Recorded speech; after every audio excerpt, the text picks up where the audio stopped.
Isang matagumpay na operasyon ang naisagawa ng Florida Blanca Municipal Police Station matapos ang mabilis na pagresponde sa insidenteng pagnanakaw sa Florida Blanca, Pampanga. Ayon kay Police Lieutenant Colonel Julius Casibo Alvaro, Acting Chief of Police, nakatanggap ng tawag ang istasyon mula sa Security Monitoring Team ng Alphamart patungkol sa kasalukuyang nangyayaring pagnanakaw sa Alphamart Convenience Store sa Barangay Consuelo, Florida Blanca. Agad namang tumugon ng kapulisan na nagresulta sa pagkahuli ng isa sa mga sospek na kinilalang si alias 30 na nahuling aktwal na nagsasagawa ng krimen.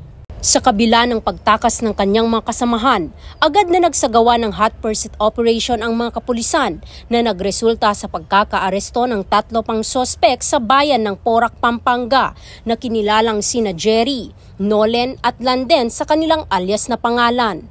Sa isinagawang investigasyon, lumalabas na ang mga sospek ay pumasok sa establishmento sa pamamagitan ng pwersahang pagsira sa steel back door.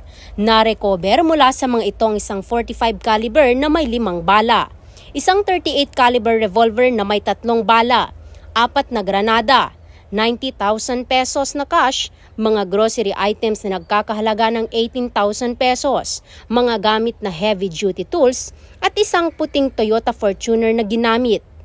Nahaharap ang mga sospek sa kasong robbery, illegal possession of firearms and explosives at iba pang kaugnay na paglabag at inihahanda ng Pampanga PNP ang mga kaukulang dokumento na isasampa sa korte.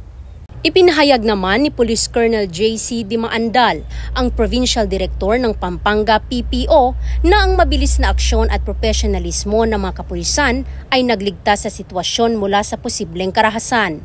Ito ay nagpatibay sa seguridad ng komunidad at nagsilbing inspirasyon na sumusuporta sa layunin ng administrasyon na panatilihin ang kaayusan at protektahan ang mga mamamayan laban sa mga krimen. Mula dito sa gitnang Luzon, ako ang inyong PNN correspondent, Patrolwoman Lixen Reyes A. Saweran, alagad ng batas, tagataguyod ng Balitang Pulis.